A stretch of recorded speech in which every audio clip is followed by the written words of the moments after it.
الفاتحة إلى حضرة المحيي عليه يحيى التحيات وأكمل التسليم.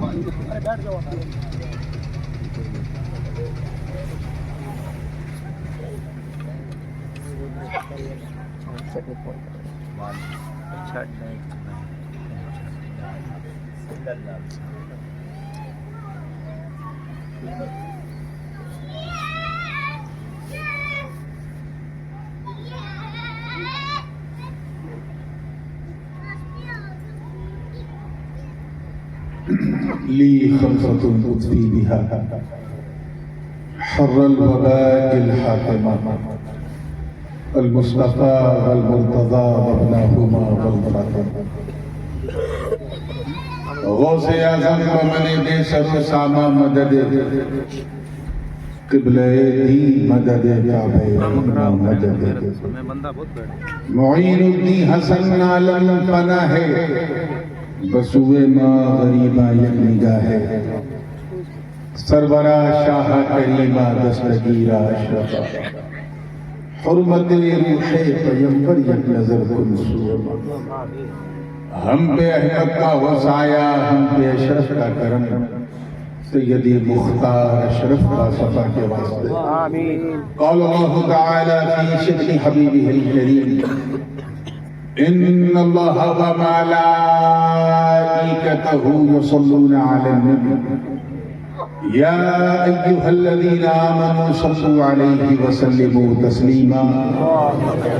اللہم صل وسلم وزد وبارک على سيدنا ومولانا محمد وعلى آل سيدنا ومولانا محمد صلى الله عليه وسلم. سبحان ربك رب العزة عما يصفون وسلام على المرسلين والحمد لله رب العالمين بحق لا إله إلا الله محمد صلى الله عليه وسلم. الحمد لله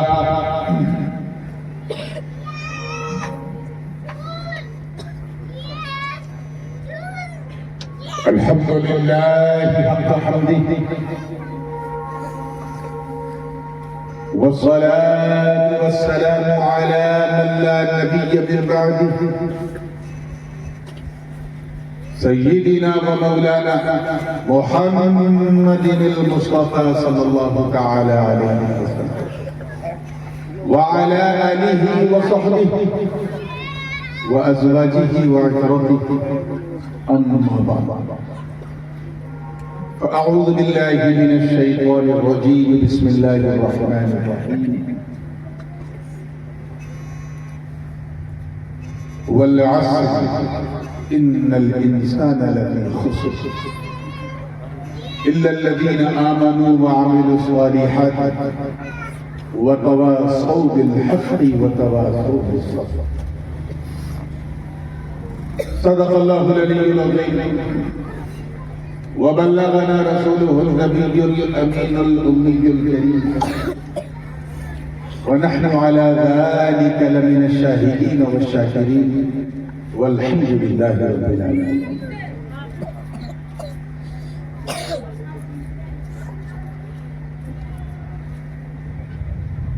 محب گرامی مرحوم جناب سرور خان صاحب ایصال ثواب کی اس تقریب پاک ہم سب یہاں اکٹھا ہیں. مولا کریم یہاں کہی جانے والی ہر بات کا ثواب مرحوم کی روح تک پہنچے. آمین.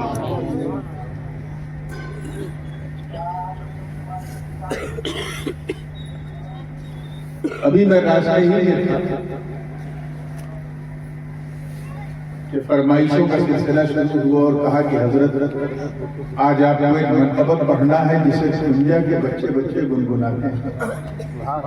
میں نے کہا جب اتنی مشہور ہے کہ بچے گنگناتے ہیں تب کیوں مجھ سے پڑھا تو شاید اس کو میری زبان سے اچھا لگتا ہوگا اس لیے. میں نے کہا چلو میں اتنا کرتا ہوں کہ جس دھن میں سب گنگناتے ہیں اس دھن سے تھوڑا ہٹ اور سنیوں کے دلوں سے تھوڑا سچ ایک نئی کمپوزیشن کے ساتھ، نئی دھن کے ساتھ، نئے ترنم کے ساتھ اسی کلام سنانا، اور انشاءاللہ اگر آپ نے اچھا سنا تو میں کوشش کروں گا کہ آپ کو اچھا سنا بھی۔ ممبر نور پہ جلوہ افروز انتہائی باوقار سادات کرام، مشائخ اعظام، علماء ذویل احترام، حفاظ کرام، ائمہ اعظام، اور میرے سامنے بیٹھی یہ سنی عوام، سب کی خاص توجہ ہے۔ آئیے جھوم جھوم کر بارگاہ رسالت والے رسالت میں ہدیہ درود پیش کرنے پڑھیں۔ اللہم سیدنا مولانا محمد وعلی آل سیدنا مولانا محمد کما تحب وترضى بأن تصلي عليه صلاة وسلام عليك يا رسول اللہ صلی اللہ علیہ وسلم۔ علماء کرام کی سادات کرام مطلع نظر کر رہا ہوں، میں نے ترنم چینج کیا ہے، وہ پسند آئے گا انشاءاللہ۔ خواجہ نائب مصطفیٰ شاہ ہندوستان، نائب مصطفیٰ شاہ ہندوستان، خواجہ خواجگاہ خواجہ ہند الولی، نائب مصطفیٰ شاہ ہندوستان، خواجہ خواجگاہ خواجہ ہند الولی، مرشد ناقصہ ہادی کاملہ، مرشد ناقصہ ہادی کاملہ، خواجہ خواجگاہ خواجہ ہند الولی، نائب مصطفیٰ۔ دیکھیے گا، میں جانتا ہوں کہ اردو آپ کی بھاشا نہیں، لیکن آپ سمجھیں گے نہیں ایسی میری آشا بھی ہے، اس لیے کوئی نراشا بھی نہیں ہے۔ تو پوری توجہ سے شعر دیکھیے گا کہ اے عطائے نبی جان نور علی، اے عطائے نبی جان نور علی، سیدہ فاطمہ کی ردائے جلی، سیدہ فاطمہ کی ردائے جلی، رنگ حسنین کا، رنگ حسنین کا تیرے رخ سے آیا، خواجہ خواجگاہ خواجہ ہند الولی۔ مجھے یہ یقین آپ دلائے کہ میں واقعی کسی 40ویں کسی تیجے ہی کی محفل میں بول رہا ہوں۔ ارے ذرا ایسا سنو کہ تیجا نہیں، ایمان کا نتیجہ ہے۔ سبحان اللہ، سبحان اللہ۔ شعر بطور خاص ہے کہ پرچم مصطفیٰ بن کے تبلیغ کی، پرچم مصطفیٰ بن کے تبلیغ کی، مظہر مصطفیٰ بن کے تعلیم دی، مظہر مصطفیٰ بن کے تعلیم دی، حق دکھایا، حق دکھایا انداز پیغمبراں، خواجہ خواجگاہ خواجہ ہند الولی، مرشد ناقصہ ہادی کاملہ، خواجہ خواجگاہ خواجہ ہند الولی۔ سبحان اللہ، سبحان اللہ۔ یہ جو میں کدا ہوتا ہے میں کھانا مدھوشالہ، اللہ تعالیٰ ہم سب کو وہاں سے محفوظ رکھے۔ پنجاب اس کی زد میں سب سے زیادہ ہے، اور پنجاب سے سٹا ہوا ہمارا یہ ہنومان گڑھ بھی اس سے کم نہیں ہے۔ اللہ تعالیٰ اس لعنت سے ہم سب کو محفوظ رکھے۔ آمین آمین۔ لیکن جو مرشد کا میکدہ ہوتا ہے اس کا رنگ الگ ہوتا ہے۔ اس مدھوشالہ میں لوگ ہوش میں جاتے ہیں، بے ہوش لوٹتے ہیں۔ اور جو پیر کی مدھوشالہ ہوتی ہے وہاں لوگ بے ہوش جاتے ہیں، ہوش میں لوٹ کے آتے ہیں۔ توجہ سمجھنا، دیکھیے گا یہ پسند آ جائے تو دعا دیجیے گا کہ جتنے بے ہوش تھے ہوش میں آ گئے، جتنے بے ہوش تھے ہوش میں آ گئے، میں کدے سے تیرے منزل پا گئے، جتنے بے ہوش تھے ہوش میں آ گئے، میں کدے سے تیرے منزل پا گئے، میں کدے سے تیرے منزل پا گئے، تھام کر دامن، تھام کر دامن ساقی مہرباں، خواجہ خواجگاہ خواجہ ہندلبری، شگینا ہادی کاملا، خواجہ خواجگاہ خواجہ ہندلبری۔ اور یہ شعر بڑے خاص ہے، اس میں دو لفظ فارسی کے استعمال ہوئے جو عربی میں بھی کہیں کہیں یوز ہوتے ہیں، اس کی وضاحت کرتے ہیں۔ ایک لفظ عابد، اس کی یہ عربی کا ہے لیکن عابدہ اس کی جمع جو ہے وہ فارسی ہے، یعنی بہت سارے لوگ ہیں، اور بت یہ بھی فارسی کا لفظ ہے، یعنی اسٹیچو کی مورتی، اور اسی کی جمع اسی کا بہووچن ہے بتا، یعنی بہت سارے لوگ۔ خاص توجہ شیخ چاچا عثمان گڑھ والوں، اگر یہ شعر دل کے کسی حصے کو چھو جائے تو دعا کیے گا۔ تیار ہیں آپ لوگ؟ مولانا ممتاز صاحب شعر پہ خاص توجہ کہ نسبت چشتیت کا سہارا ملا، نسبت چشتیت کا سہارا ملا، ڈوبتی کشتیوں کو کنارا ملا، نسبت چشتیت کا سہارا ملا، ڈوبتی کشتیوں کو کنارا ملا، ڈوبتی کشتیوں کو کنارا ملا، رہبری پا گئے، رہبری پا گئے، عابدان بدا خواجہ خواجگاہ۔ یا رسول اللہ، یا رسول اللہ، زندہ باد، زندہ باد۔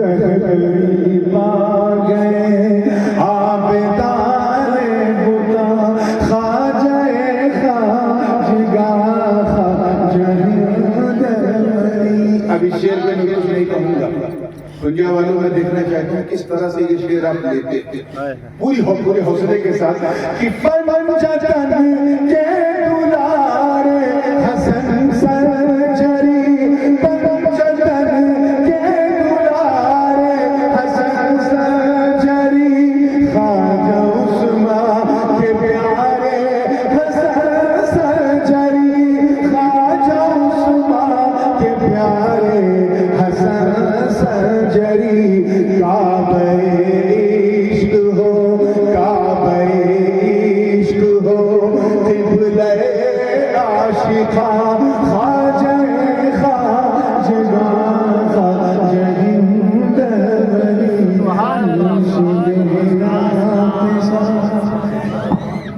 سبحان اللہ کہنے کے لیے پورے شعر کے مکمل ہونے کا انتظار نہ کریں، جب کیفیت آ جائے تب کہہ دیجیے سبحان اللہ۔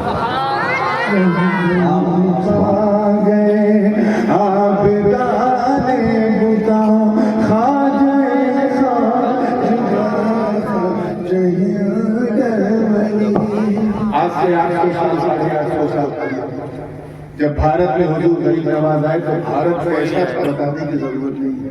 شعر پسند آ جائے تو دعا دیجیے گا کہ حق کا پیغام لائے ہوئے ہند میں، حق کا پیغام لائے ہوئے ہند میں، آپ آئے ہمارے لیے ہند میں، آپ آئے ہمارے لیے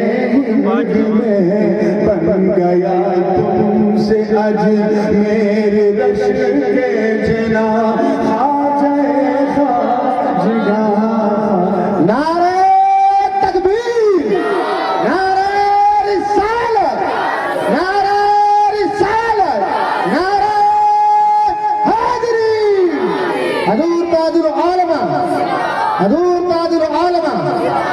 آخری شعر ہے اور دعائیہ ہے، اس پہ آپ سب بھی آمین کہیے. پتہ نہیں کس کی آمین بابے اجابت سے ٹکرا جائے، اور اگر آپ نے کہہ دیا تو آپ کا نام ہو جائے گا، میرا کام ہو جائے گا. توجہ کہوں گا کہ دھڑکنے نام تیرا جپے روز شب، دھڑکنے نام تیرا جپے روز شب، مرتے دم تک تیرا ذکر ہو زیر لب، مرتے دم تک تیرا ذکر ہو زیر لب. بس یہی ایک تمنا ہے میرے زباں، خواجہ خواجہ خواجہ ہندر ولی مرشد ناقصہ ہادی کاملہ، خواجہ خواجہ خواجہ ہندر ولی. دونوں کے ساتھ اس کا سب مقطع دیکھیے گا اور کس کیفیت میں اتر کے کہا ہے علماء کرام کی خاص توجہ کہ لب کھلے بھی نہیں مدعا مل گیا، لب کھلے بھی نہیں مدعا مل گیا، نور کو در سے تیرے خدا مل گیا، نور کو در سے تیرے خدا مل گیا، چھوڑ کر تیرا دربار جاؤں کہاں، خواجہ خواجہ خواجہ ہندر ولی مرشد ناقصہ ہادی کاملہ، خواجہ خواجہ خواجہ ہندر ولی. سبحان اللہ سبحان اللہ سبحان اللہ سبحان اللہ. آواز بلند درود پاک پڑھنا ہے. اللهم صل على سيدنا سيدنا ومولانا محمد وبارك وسلم. صلاة والسلام عليك سيدي يا رسول الله صلى الله تعالى عليه وآله وسلم. بغیر کسی تاخیر حسب وعدہ، کیونکہ ابھی جمعہ میں میں نے درگاہ شریف نواز شریف اسی آیت کی تلاوت کی اور ساری بات تمہید میں ہو کے رہ گئی اور وقت کی قلت. میں نے کہا انشاءاللہ جو کچھ نوا میں بچا ہے انشاءاللہ تنجا میں پڑا.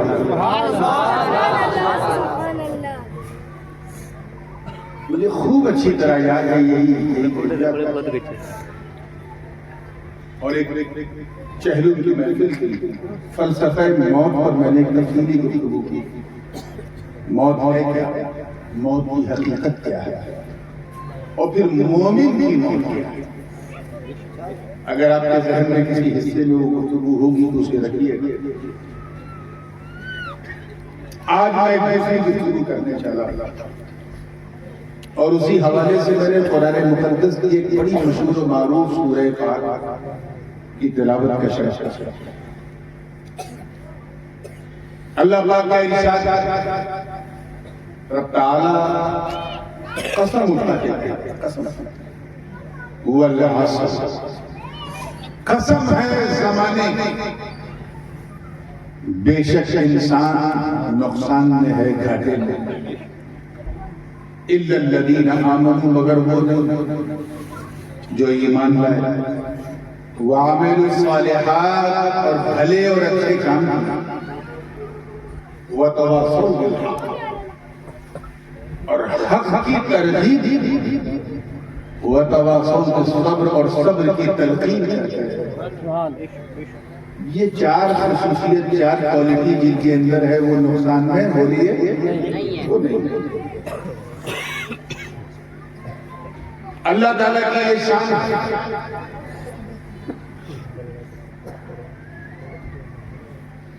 جب وہ اپنی قدرت کاملہ سے اپنی ہی بنائی ہوئی کسی چیز کی قسم اٹھاتا تو اس کا صاف یہ پیغام ہوتا ہے کہ میرے بندوں جس کی میں قسم کھا رہا ہوں اسے ہلکے میں اس کا مسیح و بدیل تو بہت بڑی اس کی شبیہ بھی تم نہیں بنا سکتے۔ چنانچہ جب اس نے سورج کی قسم کھائی وشوش کی بہت تو صاف فرمان تھا کہ سورج جیسا میں اس سورج کی قسم کھاتا ہوں۔ جب سورج ایسا ہے تو سورج کا بنانے والا ہے۔ یہ مقصد چاند کی قسم کھائی والقمر اذا تلاها، دنیا سمجھ گئی چاند بڑی محترم شان کی۔ ایسے کچھ ایسے پھل ہیں جن سے اہل عرب بہت مشہور ہیں، جو عربی میں پائے جاتے ہیں، کثرت سے پائے جاتے ہیں، ان کی کثرت جیسے والتین ہے تفصیل میں جانے کا موقع ہے۔ یہاں اللہ تعالیٰ نے عصر کی قسم کھائی، زمانے کی، تاکہ سب کو سمجھ میں آ جائے کہ زمانہ جس سے ہم گزر رہے ہیں یہ زمانہ بعد میں ہے، اس کا بنانے والا نہیں۔ یہ رات و دن کا انقلاب، یہ شب و روز کی گردشیں، یہ سب رب کے کارخانے قدرت رب ہے۔ حضرت امام شافعی رضی اللہ تعالیٰ عنہ فرماتے ہیں کہ یہ سورہ والعصر جو ہے یہ قرآن پاک کی ایسی سورہ پاک ہے جو الفاظ اور کلمے کے حساب سے جو بڑی مختصر، 3 آیت، حروف بھی بہت کم ہیں، اکثر بھی اس میں بہت کلمے کم، لیکن معنی اور مفہوم اور مطلب کے حساب سے اتنی بڑی ہے، اتنی بڑی ہے، اتنی بڑی ہے۔ امام شافعی فرماتے ہیں کہ اگر اس سورت کے سوا کچھ نازل نہ ہوتا کبھی کوئی کمی نہ ہوتا، یعنی معلومات کا سارا سمندر اسی سورت کے اندر ہے، علم بھی اسی میں ہے، عرفان بھی اسی میں ہے، شریعت بھی اسی میں ہے، حقیقت بھی اسی میں ہے، حقیقت بھی اسی میں ہے، ماہیت بھی اسی میں ہے۔ حضرت امام فخر الدین رازی کیونکہ علماء بھی بیٹھے ہیں تو تھوڑا سا میں ان کے ذوق کی بھی بات کروں، اجازت ہے؟ دھوپ آنکھ میں تو نہیں ہے، ویسے تو کسان لوگ اس کے عادی ہیں، دھوپ نہ نکلے تو روپ نہیں نکلتا، مسکرا کے فریش ہوئے ہیں تو پھر ذہن کو وہیں نہیں۔ حضرت امام فخر الدین رازی رحمۃ اللہ علیہ فرماتے ہیں کہ یہاں عصر سے 4 معنی مراد لیے جاتے ہیں۔ پہلا معنی یہ والعصر، قسم ہے زمانے کی، یہاں عصر سے مراد نمازیں، زور سے بولے کیا ہے؟ حضرت امام فخر الدین رازی نے 4 معنی بتائے۔ پہلا یہ نمازیں، یعنی اللہ نے عصر کی نماز کی قسم۔ یا اللہ نماز کیا ہے؟ نماز تو فجر کی بھی فرض ہے، ظہر کی بھی فرض ہے، مغرب کی بھی فرض ہے، عشاء کی بھی فرض ہے، عصر کی نماز۔ آواز آئی اس لیے عصر کی نماز ہے کیونکہ رب تعالیٰ نے فرمایا حافظوا علی الصلوات والصلاۃ الوسطی وقوموا للہ قانتین، اپنی نمازوں کی رکشا کرو، حفاظت کرو، خاص کر بیچ والی نماز۔ اب اس میں حنفی اور شافعی میں اختلاف ہو گیا، احناف اور شوافی نے کہا بیچ والی نماز فجر کی ہے، احناف نے کہا بیچ والی نماز عصر کی۔ اور اس پر صاحب آثار حضرت امام محمد شیبانی اور ان کے شاگرد حضرت ابو جعفر طحاوی نے شرح معانی آثار میں ایک لمبی بحث، شارٹ کٹ میں جو آپ سمجھ سکتے ہیں، اگر میں وہ کہوں تو صرف اتنا کہ عصر کی نماز کا مہتو اس لیے زیادہ ہے کیونکہ 2 نماز اس سے پہلے دن والی ہے اور 2 نماز اس کے بعد رات ہے۔ 2 نماز وہ ہے جو چمکتے سورج جو دن میں پڑھی جاتی ہے، سفیدی میں پڑھی جاتی ہے یا اجالے میں، اور 2 نماز وہ جو رات ڈھلنے کے بعد پڑھی جاتی ہے اور یہ بیچ میں ہے، اس لیے عصر کی نماز یعنی یہ بیچ میں، تو اگر یہ نہیں چھوٹی تو کوئی نماز نہیں چھوٹی۔ اس لیے اللہ تعالیٰ نے عصر کی نماز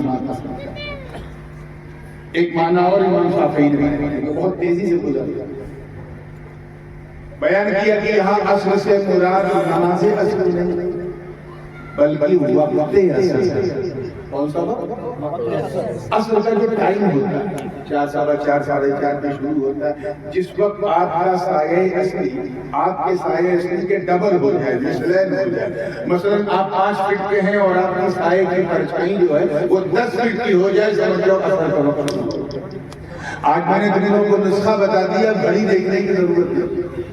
آپ 5.5 فٹ کے ہو، اگر سایہ 11 فٹ کا ہو جائے، سمجھ جاؤ حنفیوں کے حساب سے عصر کا وقت۔ ٹھیک ہے نا؟ تو امام شافعی فرماتے ہیں عصر کا جو وقت وہ بڑا کیوں؟ کیونکہ ڈھلان کا وقت، صبح کا نکلنے والا سورج اشراق کے وقت تھوڑا سا تیز ہوا، صحبہ کبریٰ کے وقت اور تیز ہوا، پھر زوال کے بعد جو اسے زوال لگنا شروع ہوا، اور ڈھلتے جیسے ہی عصر کا وقت آیا سورج اپنی جوانی کھو دیتا ہے، بڑھاپے میں داخل ہو جاتا ہے۔ تو اللہ نے زمانے کی قسم اس لیے کیونکہ آگے بات نقصان کی جا رہی ہے۔ جس طرح سورج اپنی جوانی کو عصر تک پہنچتے کھو دیتا ہے، اے لوگوں تم بھی اپنی جوانی کھو دو گے، اس سے پہلے کہ کھو جائے۔ اللہ پر ایمان لے آؤ، نیک عمل شروع کرو۔ سبحان اللہ، نعرہ تکبیر، نعرہ رسالت، نعرہ حیدری، حضور تاج العالمہ سیدنا حضور غازی ملت، نعرہ تکبیر۔ تیسرا معنی بھی اسی سے ملتا جلتا ہے۔ امام شافعی فرماتے ہیں کہ تیسرا معنی عصر سے مراد مطلق عصر کیا ہے؟ یعنی عصر کا مطلب کیا ہوتا ہے؟ زمانہ۔ زور سے بولو کیا ہوتا ہے؟ آج کے عصر میں لوگ ایسا کرتے ہیں، آج کے عصر میں لوگ عصر مطلب زمانہ، پیریڈ۔ امام شافعی فرماتے ہیں یہاں عصر کا مطلب پیریڈ ہے، زمانہ۔ اللہ تعالیٰ نے زمانے کی زمانے کیوں؟ کیونکہ زمانہ ہمیشہ بدلتا ہے۔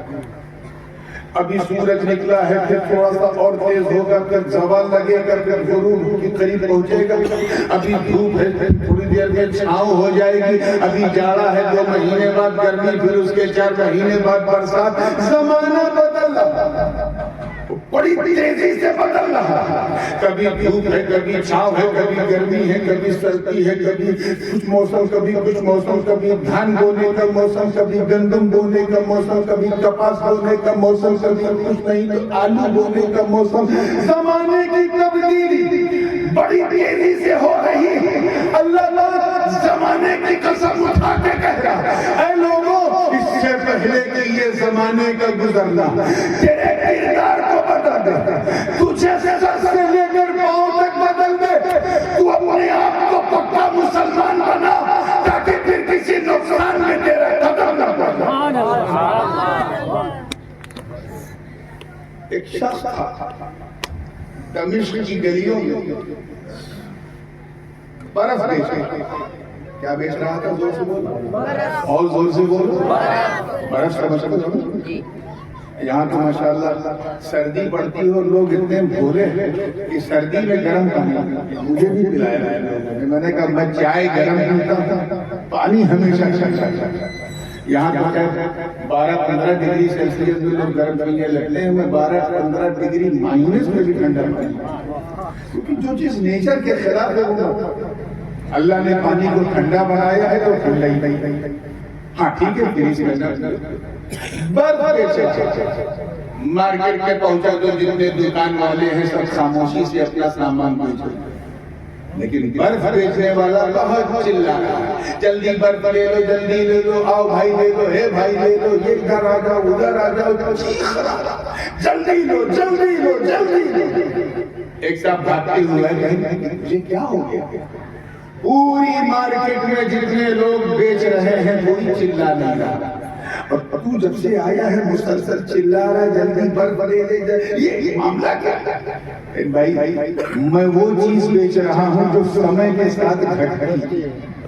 توجہ چاہوں اللہ کرے سمجھ جاؤ تو مزہ آ جائے. جو سمے کے ساتھ گھٹتی ہے. میں 2 کلو برف لے کے آیا تھا, ابھی گھٹ کے 1.5 کلو ہو گیا ہے.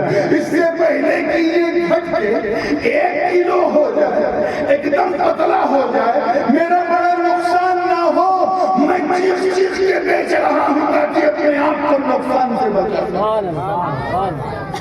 بالکل اسی طرح اے انسانوں, اللہ نے زمانے کی قسم اس لیے کیا تاکہ تم زمانے کی قدر کرو. تم 80 سال کی عمر لے کے آئے تھے, 90 سال کی عمر لے کے آئے. ہر سال تم اپنا برتھ ڈے ضرور مناتے ہو, لیکن ہر سال تمہارے جیون کا 1 سال کم ہو رہا. اگلے سال 1 سال اور کم ہوا, اگلے سال 1 سال اور کم ہوا, اس کے بعد 1 سال اور کم ہوا, 80 تک پہنچتے پہنچتے مر گئے. تو ہر دن, ہر لمحہ, ہر گھڑی, ہر آن, ہر ساعت, ہر سیکنڈ, ہر منٹ تمہارا وقت گھٹتا جا رہا ہے. تم موت کے قریب پہنچ رہے ہو, قبرستان کے قریب پہنچ رہے ہو. موت تمہیں اپنے آغوش میں لینے کے در پہ ہے. تم بہت بڑے نقصان میں ہو, خود کو نقصان سے بچانا ہے. اچھے بندے سبحان اللہ, اچھے بندے بن جاؤ ورنہ نقصانی ہی نقصان. اپنے گریبان میں چھاپ کر کے اس دنیا میں تم اپنی اچھا سے آئے ہو, بولو مسکراؤ, نہیں بولو. Did you born by your own will? آئے ہو اپنی مرضی سے, بولو زور سے. نہیں, اپنی مرضی سے جاؤ. حاجی سرور خان چلے گئے ہماری آنکھوں سے روکو شو. نہ یہ اپنی مرضی سے آئے تھے, نہ اپنی مرضی سے جائیں. ہم بھی اپنی مرضی سے نہیں آئے ہیں اور اپنی مرضی سے جائیں. پکی بات ہے کہ نہیں, بولو دوستو. تو پھر یار اپنی مرضی سے جینے کی کوشش کیوں کرتے ہیں؟ واہ کیا اشارہ ہے حضرت, واہ سبحان اللہ, سبحان اللہ. جب تیرا آگمن تیری مرضی سے نہیں, تیرا پرستان تیری مرضی سے نہیں, تو تیرا یہاں رہنا تیری مرضی سے کیسے ہوگا؟ یہی ہمارا سب سے بڑا خسارہ ہے کہ ہم اپنی مرضی سے جینے کی کوشش کرتے ہیں. I like this, I like that, مجھے یہ پسند ہے, مجھے وہ پسند ہے. ابھی جاہل, جب تیری پسند سے تیرا چہرہ نہیں بنا, تیری پسند سے تیری آنکھ نہیں بنی, تیرا ناک, تیرا کان, تیرا مکھڑا جب یہ تیری پسند سے نہیں بنا, تو پھر تیرا جیون تیری پسند سے کیسے چلے؟ اس لیے نقصان سے بچنا, وقت کی قیمت کو پہچاننا, زمانے کی اہمیت کو پہچاننا. اس سے پہلے کی حرکت ملک الموت تیرے گھر میں آ کے تیری روح قبض کر لے, اس سے پہلے کہ تو اللہ کی مرضی سے یہ دنیا چھوڑ دے, کم سے کم اب تو رب کی مرضی سے جینا شروع کر. وہ کام کر جو تجھے نہیں, تیرے مولا کو پسند. واہ سبحان اللہ. نعرہ تکبیر, نعرہ رسالت. حضور تاج العلماء حضور سید نورانی میاں صاحب قبلہ, نعرہ تکبیر, نعرہ رسالت. حضور صوفی عبد الوہی صاحب قبلہ, حضور صوفی عبد الوہی صاحب قبلہ, نعرہ تکبیر, نعرہ رسالت. علماء اہل سنت, حضور صوفی عبد الوہی صاحب قبلہ, نعرہ تکبیر, نعرہ رسالت. آپ حضرات اپنی جگہ پہ بیٹھے, صوفی باصفا سراج صوفیہ ناصر مسلک اعلیٰ حضرت حضرت صوفی عبد الوہی صاحب قبلہ خلیفہ حضور تاج الشریعہ علی رحمہ تشریف لا چکے ہیں. حضرت کا اپنا بیان سننا ہے, آپ تشریف رکھیں.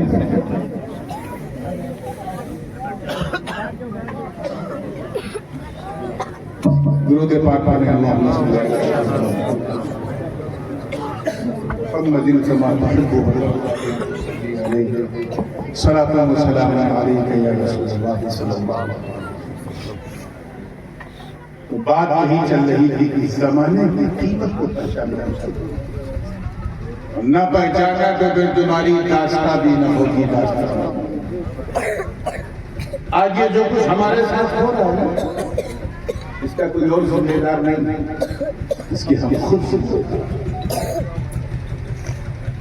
ایک شخص حضرت خواجہ حسن بصری کی بارگاہ میں نام سنا، سارے سلسلے جن پر منتہی ہوتے ہیں، خاص کر چشتیہ قادریہ اور سہروردی، حضرت خواجہ حسن بصری ان کے پاس حضور یہ حجاج بن یوسف بڑا ظالم ہے، بڑا شیطان ہے، مسلمانوں کو بھی مارتا ہے، علماء کو بھی مارتا ہے، صوفیہ کو بھی مارتا ہے، خانقاہوں کو توڑا، ظالم ہے۔ اللہ اس ظالم کو کرسی سے ہٹا کر نہیں دیتا، اتار کر نہیں دیتا۔ اتنا سننا تھا، خواجہ حسن بصری نے پرجلال لہجے میں جواب دیا، ما جاء الحجاج الا بذنوبنا، کہ حجاج بن یوسف صرف ہمارے گناہوں کی وجہ سے۔ Try to identify yourself، اپنے آپ کو پہچانا، ہمارے گناہوں کی وجہ سے وہ آیا ہے۔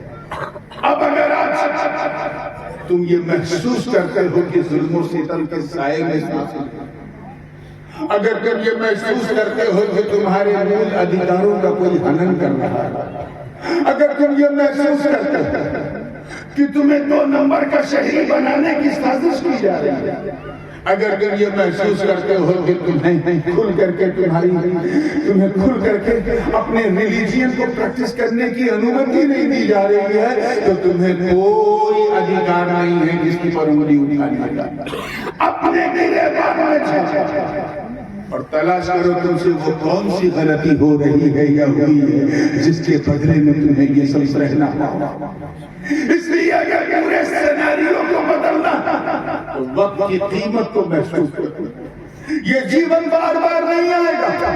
اپنے کردار و عمل کو ایسا بناؤ کہ تمہیں دیکھنے والا یہ نہ کہے کہ مسلمان جا رہا ہے، بلکہ یہ کہے کہ چلتا پھرتا اسلام جا رہا ہے۔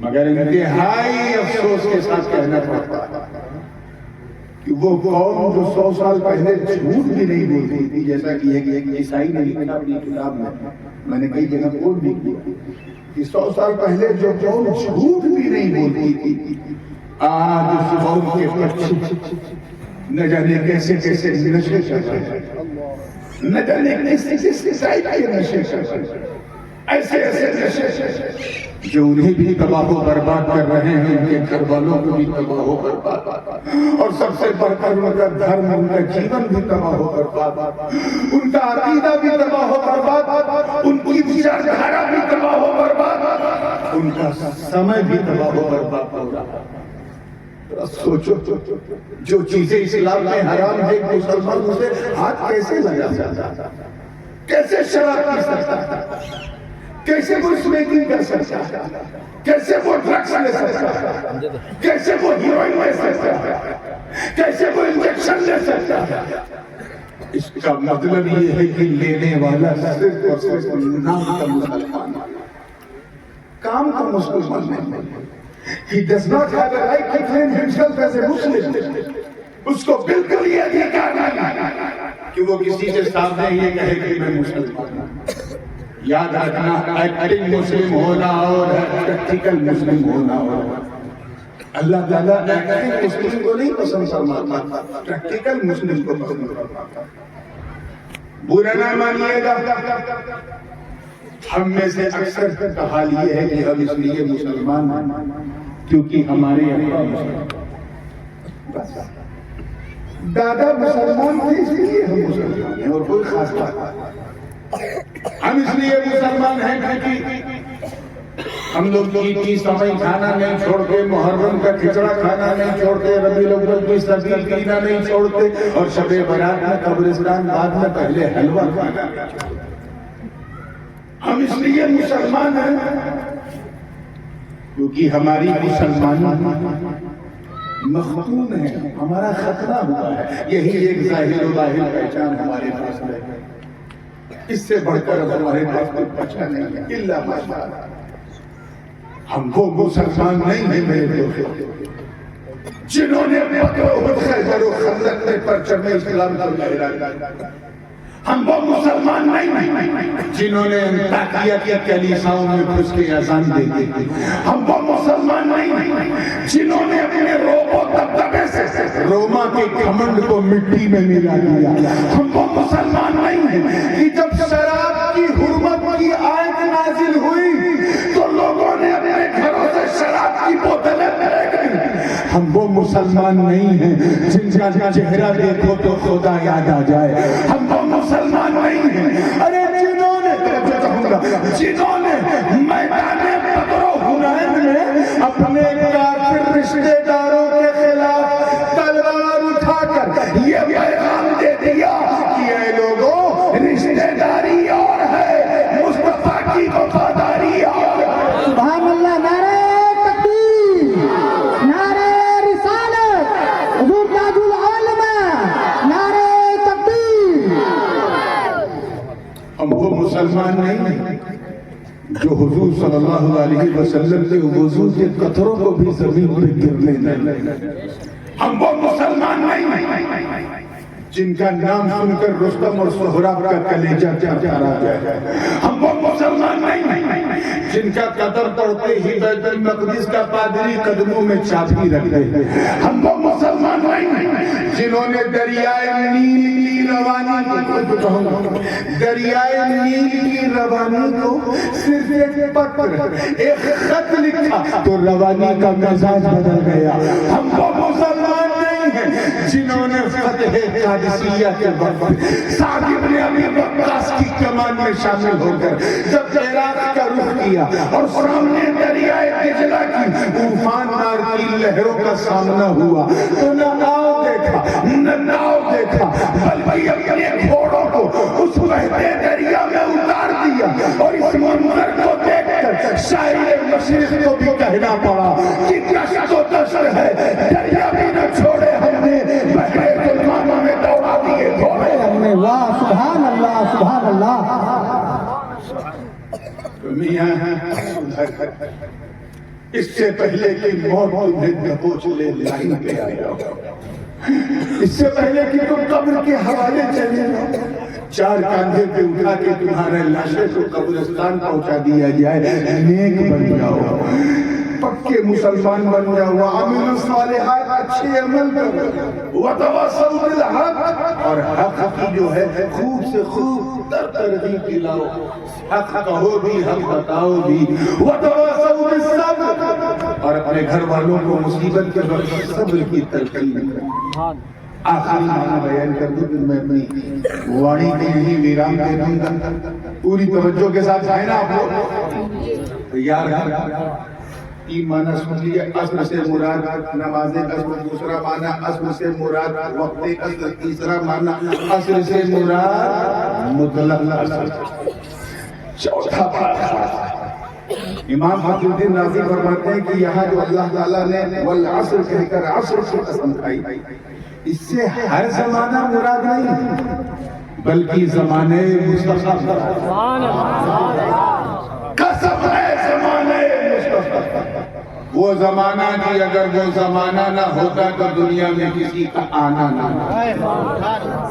اس زمانے مصطفیٰ کہ جب عورتوں کے مول ادھیکاروں کا ہنن ہو رہا تھا، وہ زمانہ آیا تو ان کو ان کے ادھیکار ملنے لگے. اب حاکم کو سہاگن بنانا شروع کر دیا گیا.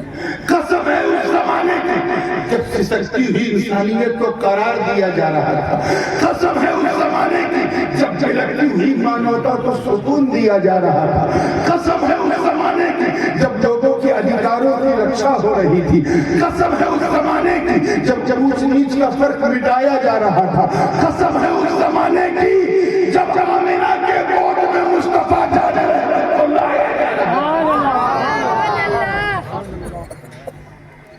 آپ ذرا خیال کریں، اللہ پاک محبوب کے زمانے کی قسم. حضور فرماتے ہیں خیر القرون قرنی ثم الذین یلونہم ثم الذین یلونہم. سب سے بہترین زمانہ میرا زمانہ. سرکار کیا فرما رہے ہیں؟ وہ پنجابی بچ گل کر لو. کیا کہا میں نے؟ حضور نے کیا فرمایا؟ سب سے سونا زمانہ ساڈا زمانہ، ہمارا زمانہ۔ آگے فرمایا پھر اس کا زمانہ جو ثم الذین یلونہم، جو ان کے بعد، پھر وہ جو ان کے بعد۔ اسی حدیث کی روشنی میں ہم یہ بات، ہم اپنا یہ ایمان رکھتے ہیں کہ اس نیل گگن میں صحابہ کی مقدس جماعت جیسی کوئی جماعت نہیں تھی، کیونکہ وہ حضور کے زمانے میں۔ اصل میں آ رہی ہے نا، کلیئر ہو رہا ہے؟ چلیے ایک مثال دے دیتا ہوں، صوفی صاحب نظر تشریف فرما ہے تو ایک صوفیانہ مثال دیتا ہوں۔ تیار ہے؟ ایک صوفی تھا بغداد کی گلیوں میں روٹی بیچتے، صوفی تو صوفی ہے، وہ دلوں کو صاف کرنے والے، اور روٹی بیچ رہا تھا، اور بیچنے کا انداز بڑا تھا۔ جو گرم گرم تازہ روٹی تھی تندور سے نکلی، اسے 8 آنے میں بیچ رہا ہے، اور جو باسی روٹی ایک دن پہلے کی بنی تھی اسے 1 روپے میں بیچ رہا ہے۔ تو 2-4 سمجھدار لوگ اس کے قریب ہے کہ تجھے کیا ہو، تجھے کیا ہو، مانگنے پہ پانی دے، کیا ہو، باسی روٹی تو مہنگی بیچ رہا اور تازہ روٹی جو ہے تو سستی بیچ رہا، جبکہ ہونا یہ چاہیے تھا کہ اگر باسی روٹی 1 روپے کی ہے تو تازہ روٹی 2 روپے کی ہونی چاہیے، اور باسی روٹی 1 روپے کی 2 روپے کی بیچ رہا، تازہ روٹی 1 روپے کی، معاملہ کیا کا معاملہ کچھ نہیں۔ میں اس لیے باسی روٹی مہنگی بیچ رہا ہوں کیونکہ باسی روٹی کا زمانہ مصطفیٰ کے زمانے سے زیادہ قریب، تازہ روٹی کا زمانہ دور ہے۔ باسی روٹی شریعت کے نزدیک جو بھی ہو، طریقت والوں کے نزدیک اب سمجھ میں آیا کہ بڑے بھائی کی عزت چھوٹے بھائی میں کیوں ضروری ہے۔ چھوٹا بھائی چاہے علامہ ہو، بڑا بھائی جاہل ہو، تب بھی چھوٹا بھائی اپنے بڑے بھائی کی عزت کیوں کرتا ہے؟ کیوں؟ اسی لیے کیونکہ بڑے بھائی کا زمانہ مصطفیٰ کے زمانے سے زیادہ ہے۔ جو مصطفیٰ سے منسوب ہو جائے وہ محبوب ہے، جو ان کے زمانے کے قریب ہو جائے وہ محبوب ہے، جو ان سے مل جائے وہ محبوب۔ ہمیں جب نبی کے در پہ رہنے والے صحابہ اتنے محبوب تو نبی کے گھر والے علی فاطمہ حسن حسین کی شان کیا۔ عزیزان ملت اسلامیہ، یہ ہے اجازت وجود مصطفیٰ کا۔ اب ایک آخری بات کر کے میں اپنی بات کو فنش کروں گا۔ اللہ تعالیٰ نے قسم مکے کی دی، کھائیے، لا اقسم بہذا البلد وانت حل بہذا البلد، اے محبوب قسم ہے مجھے اس شہر مکہ کی جس میں آپ رہتے ہیں۔ آپ سوچیں، اللہ تعالیٰ نے مقام ابراہیم، حضرت ابراہیم کے زمانے میں مکے کی قسم نہیں ہے، حضرت موسیٰ، حضرت عیسیٰ، انبیاء سابقین کے زمانے میں شہر مکہ کی قسم نہیں ہے۔ عرفات مزدلفہ سب کچھ تھا لیکن مکے کی قسم نہیں تھا۔ لیکن جب نبی نے قدم رکھا تو فرمایا میں مکے کی قسم اس لیے کھا رہا ہوں کیونکہ اس شہر مکہ میں آپ رہتے ہیں۔ ساری فضیلتیں وجود پاک مصطفیٰ کی وجہ سے، اور اسی آیت کی روشنی میں ہمارے علماء حضرت امام اعظم ابو حنیفہ سے لے کے امام احمد رضا خان قادری بریلوی رضی اللہ عنہ اجمعین سب یہ کہتے ہیں کہ مدینہ مکے سے زیادہ، حاجی اور شہنشاہ کا روضہ دیکھو، کعبہ تو دیکھ کے لو بھائی، کعبے کا کعبہ دیکھو، تو کعبہ یہاں ہے، کعبے کا کعبہ وہاں ہے، مدینہ ادھر کیوں ہے؟ اس لیے نہیں کہ وہاں محمد خزرہ، اس لیے نہیں کہ وہاں میزا وہاں جو ہے رحمتوں کی برسات ہے، بلکہ اس لیے کیونکہ وہاں مصطفیٰ کی ذات ہے۔ تو مکہ سے افضل مدینہ، بلکہ مدینہ جنت سے بھی زیادہ افضل ہے۔ کیوں؟ کیونکہ اب مصطفیٰ مدینے میں، تو مدینہ جنت سے زیادہ افضل ہے، تبھی تو مدینے میں مرنے کو جیتا ہے۔ مجھے آیا تھا اٹیک اور ایسا لگا تھا میں گزر جاؤں گا، لیکن شاید کچھ کام دینا تھا مجھے، پھر واپس کر دیا گیا۔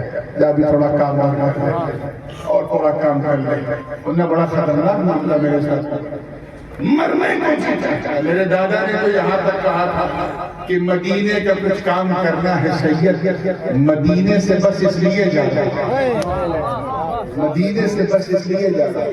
صوفیہ کرام فرماتے ہیں، صوفی صاحب بیٹھے ہیں تو میں صرف صوفیہ نہ مثال کرتا ہوں۔ صوفیہ فرماتے ہیں کہ جب تک حضور مکے میں، ترپن سالہ زندگی حضور کی کہاں کی ہے؟ زور سے بولو، مکے کی۔ جب تک آقا مکے میں، مدینہ یثرب تھا، مکہ حضور نے ہجرت کی تو پھر مکے سے زیادہ مدینہ افضل ہو گیا۔ اب جب حضور جنت میں تشریف لے جائیں گے تو جنت مدینے سے زیادہ افضل ہو گیا۔ جہاں جہاں حضور کا قدم پڑتا جائے گا وہ جگہ افضل ہوتی جائے گی۔ بس یہ چاروں میننگز کو ذہن میں رکھو، وقت کی قیمت کو سمجھو۔ اللہ پاک ہم سب کو سچا پکا سنی صحیح العقیدہ مسلمان بنائے رکھے۔ وآخر دعوانا ان الحمدللہ رب العالمین۔ السلام علیکم ورحمۃ اللہ وبرکاتہ۔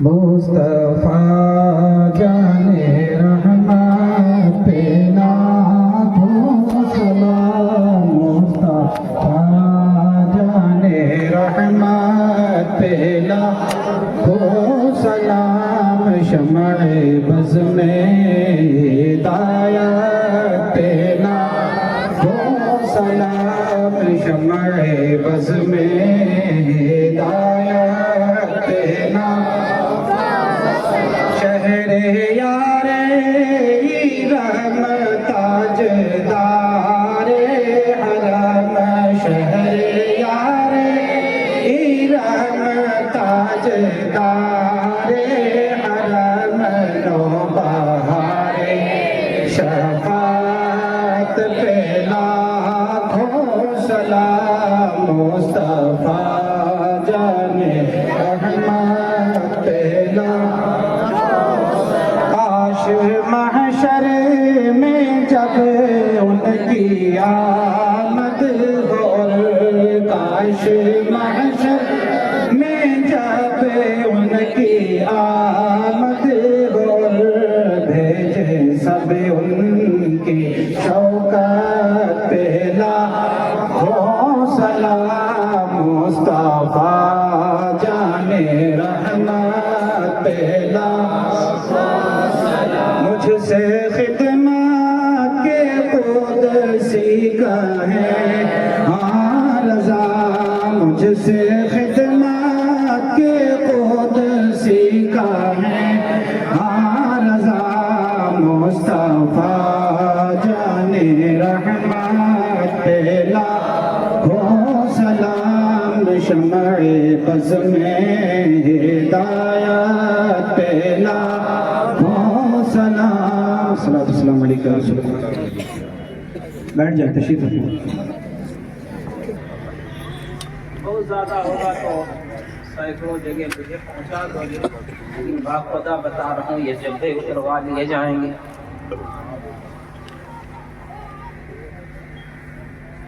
اگر اس سے ہمیں اعمال صالحہ کی طرف متوجہ کر لے جاؤ تو میں سمجھوں انسان اس دکھاوے سے کیا میرا بنا دو۔ سامنے جہنم کی دہکتی ہوئی آگ مجھے للکار رہی ہے اور ہم اپنے نشے میں مست، اسلام کی دھجیاں اڑ رہی ہیں، ہم اڑا رہے ہیں، اس ریاکاری میں ہم مست ہیں۔ اے میری قوم بیدار ہو جا،